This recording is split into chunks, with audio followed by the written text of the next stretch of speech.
السلام علیکم، میرا نام عماد ہے اور میں ریحان اسکول فاؤنڈیشن لیول بیچ 10 کا ایک اسٹوڈنٹ ہوں۔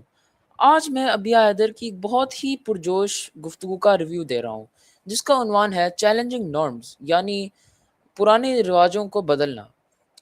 ابیا حیدر ایک بہترین ایتھلیٹ ہیں جنہوں نے فٹ بال میں بین الاقوامی سطح پر پاکستان کی نمائندگی کی ہے۔ اس ٹاک میں انہوں نے ان بڑی مشکلات کا ذکر کیا ہے جو ایک لڑکی ہونے کے ناطے انہوں نے معاشرے میں کھیل کود کے دوران پیش آئی۔ لوگوں نے انہیں ٹوکا لیکن انہوں نے ہار نہیں مانی، بجائے اس کے انہوں نے پرانے نظریات کو توڑا اور میدان میں خود کو ثابت کیا۔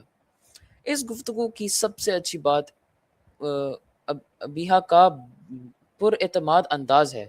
وہ صرف اپنی کامیابی کی بات نہیں کرتی، بلکہ وہ ہمارے معاشرے سے یہ مطالبہ کرتی ہیں کہ وہ اپنی سوچ بدلنے اور ان لڑکیوں کا ساتھ دینے کو تیار ہیں جو الگ راستوں پر چلنا چاہتی ہیں۔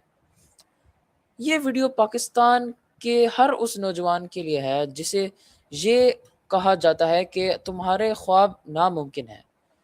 یہ کہانی ثابت کرتی ہے کہ اگر آپ کے اندر سچا جذبہ ہو یا آپ کے اندر موٹیویشن ہو تو معاشرے کا کوئی بھی قانون آپ کو جیتنے سے روک نہیں سکتی۔